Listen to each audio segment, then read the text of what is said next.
الحمدللہ رب العالمین والصلاة والسلام علی رسولہ الکریم وآلہ وصحبہ اجمعین اما بعد واعوذ باللہ من الشیطان الرجیم بسم اللہ الرحمن الرحیم الف لام میم ذالک الکتاب لا ریب فیہ ھدی للمتقین الذین یؤمنون بالغیب ویقیمون الصلاة مما رزقناہم ینفقون والذین یؤمنون بما انزل الیک وما انزل من قبلک وبالآخرۃ ھم یوقنون اولئک علی ھدی من ربہم واولئک المفلحون ان الذین کفروا سواء علیہم اانذرتہم ام لم تنذرہم لا یؤمنون ختم اللہ علی قلوبہم وعلی سمعہم وعلی ابصارہم غشاوۃ ولعذاب عظیم عذاب الف لام میم یہ حروف مقطعات ہیں جن کے معنی بیان نہیں کیے گئے لیکن ان کے معنی ہیں۔ جب قرآن پاک کو نازل کیا گیا تھا تو اس وقت کچھ لوگ جو شعراء قسم کے لوگ تھے، شاعر قسم کے یا خطیب ٹائپ قسم کے لوگ تھے جو خطبے وغیرہ دیتے تھے یا مجلسوں وغیرہ، وہ یہ الفاظ استعمال کرتے تھے اور لوگ ان کو سمجھتے بھی تھے۔ تو اس وقت کی مطابق کے حساب سے اللہ رب العالمین نے یہ الفاظ اتارے ہیں، لیکن چونکہ یہاں پہ بیان نہیں کیے گئے ان کے معنی، اس لیے ہم ان کے معنوں میں نہیں پڑھیں گے۔ تو الف لام میم ذالک الکتاب لا ریب فیہ ھدی للمتقین کے بارے میں فرمایا رب العالمین یہ وہ کتاب ہے جو متقیوں کے لیے، پرہیزگاروں کے لیے ہدایت ہے۔ تو رب ذوالجلال والاکرام نے پرہیزگاروں سے مراد یہ لی ہے وہ لوگ جو اللہ پر ایمان لاتے ہیں اور اللہ کے دیے ہوئے رزق سے خرچ کرتے ہیں، اللہ کی کتابوں پر، اللہ کے رسولوں پر، اور جو اچھی بری تقدیر ہے، جو اللہ کی طرف سے اچھائی یا برائی آتی ہے، یعنی کہ تقدیر جس کو کہا گیا، اس پر بھی ایمان لاتے ہیں۔ تو یہ وہ لوگ ہیں جو فلاح پانے والے ہیں۔ دوسرا ایک گروہ ہے جس کا آگے ذکر ہے کہ ان الذین کفروا سواء علیہم، کچھ لوگ ایسے ہیں جو بالکل اللہ ذوالجلال والاکرام کا ایمان نہیں لاتے اور ایک دم الٹے پاؤں چلتے ہیں۔ تو ان کے بارے میں اللہ تعالیٰ نے فرمایا اپنے پیارے محبوب سیدنا مرسلین، سید المرسلین، امام کائنات کہ اے نبی تمہیں پریشان ہونے کی ضرورت نہیں ہے، ان لوگوں کے دلوں پر، کانوں پر، آنکھوں پر ہم نے مہریں لگا دی ہیں، یہ سن نہیں سکتے، یہ دیکھ نہیں سکتے، تو لہٰذا ان کے لیے ہم نے آخرت میں بہت بڑا عذاب رکھا ہوا ہے، یعنی عذاب عظیم سے مراد ہے بہت بڑا عذاب رکھا ہوا ہے۔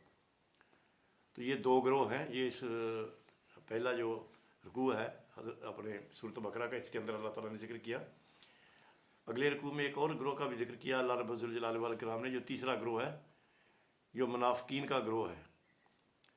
وہ جب اپنے مسلمانوں کے پاس آتے ہیں، ان سے باتیں کرتے ہیں تو کہتے ہیں کہ ہم تمہارے ساتھ ہیں، لیکن یوں ہی اپنے شیطانوں کے پاس، یعنی دوستوں کے پاس، جو ان کے شیاطین ہیں دوست، ان کے پاس جاتے ہیں تو ان کو کہتے ہیں جا کے ہم تو ان کے ساتھ مذاق کر رہے تھے، اصل میں تو ہم تمہارے ساتھ ہیں۔ تو اللہ تعالیٰ فرماتا ہے کہ یہ سمجھتے ہیں کہ وہ مذاق کر رہے ہیں، لیکن اللہ ان سے مذاق کر رہا ہے۔ تو یعنی ان کی پکڑ، مذاق مراد ہے کہ ان کی پکڑ اللہ تعالیٰ نے کر رکھی ہے اور یہ اندھے ہو رہے ہیں، تو ان کو نظر نہیں آتا۔ تو میرے بھائیوں، یہ دو گروہ جو ہیں، ان میں سے ایک گروہ متقین کا ہے اور ایک ان کا ہے جو ایمان نہیں لاتے اور جو بالکل اللہ کے نبی سے انکاری ہیں، اور ان کے لیے عذاب عظیم ہے۔ یہ ہے بات۔ تو تیسرے گروہ کا انشاءاللہ تعالیٰ آئندہ والی ویڈیو میں ذکر کریں گے انشاءاللہ۔ تو حدیث مبارکہ ایک بیان کروں گا چھوٹی سی، پہلے بھی بیان کیا، دوبارہ پھر بیان کرتا ہوں۔ نبی اکرم صلی اللہ علیہ وسلم نے فرمایا کہ دو کلمات ایسے ہیں جو زبان پر بہت ہی آسان ہیں، ادا کرنے میں اتنے آسان ہے کہ پتہ ہی نہیں چلتا انسان کو ادا کرتا، لیکن جب قیامت والا روز ہوگا، اللہ کے پاس جب لوگوں کے اعمال نامے جمع کرائے جائیں گے، ان کو تولا جائے گا، میزان میں ڈالا جائے گا، تو سب سے زیادہ وزنی وہ کلمات ہوں گے۔ بلکہ ایک جگہ یہ بھی فرمایا کہ جب وہ انسان پڑھتا ہے تو جو انسان کی زبان سے ادا ہوتے ہیں کلمات تو زمین کی تہ سے لے کر جو آسمانوں کی بلندیوں تک خلا ہے وہ بھر جاتا ہے نیکیوں کے ساتھ۔ اتنے عظیم ہیں ان کے درجات۔ تو حدیث مبارکہ کچھ یوں ہے، کلمتین خفیفتین علی اللسان وثقیلتین فی المیزان۔ تو وہ کلمات کیا ہے؟ وہ کلمات ہے سبحان اللہ و بحمدہ سبحان اللہ العظیم، سبحان اللہ و بحمدہ سبحان اللہ عظیم۔ تو میرے بھائیوں اور بہنوں، اللہ آپ کو توفیق دے، چلتے پھرتے یہ ادا کرتے رہا کرو، وہ بالکل آسان۔ جب آپ بار بار کریں گے تو آپ کی زبان پر آٹومیٹکلی چالو ہو جائے گا یہ حساب کتاب، تو آپ کو کہنے کی ضرورت نہیں، خود بخود زبان ادا کرتی رہے گی۔ اور ان کی نیکیوں کا اندازہ آپ کو اس وقت ہوگا جب اللہ کے پاس آپ کا حساب کتاب ہوگا، تو پہاڑوں کی پہاڑ نیکیوں کے ہوں گے۔ تو لہٰذا یہ کلمات ادا کرتے رہیں۔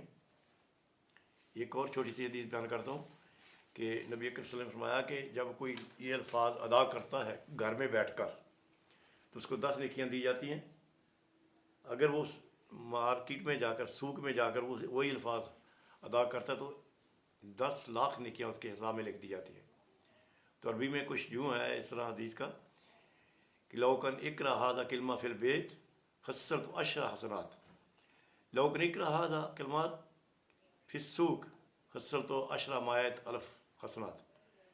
وہ ہے لا الہ الا اللہ وحدہ لا شریک لہ لہ الملک ولاہ الحمد یحیی و یمیت وہو حی ولا یموت بیدک الخیر وہو علی کل شیء قدیر۔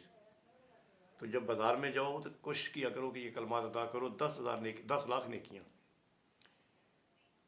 تو یہ وہ آسان نیکیاں جو ہم اکٹھی کریں تو اللہ کی رحمت سے ہمارے اللہ میں اتنا اضافہ ہو جائے گا کہ وہاں پہ ہمیں پھر شرمندگی نہیں ہوگی اللہ کے سامنے۔ تو شرمندگی سے بچنے کے لیے یہ آسان سی نیکیاں ہیں، ان کی کوشش کرو اور ضرور اپنے بچوں کو بھی سکھاؤ، خود بھی سیکھو۔ ٹھیک ہے جی، اجازت چاہتا ہوں۔ السلام علیکم ورحمۃ اللہ وبرکاتہ۔ سبحان ربک رب العزت عما یصفون وسلام المرسلین والحمد للہ رب العالمین۔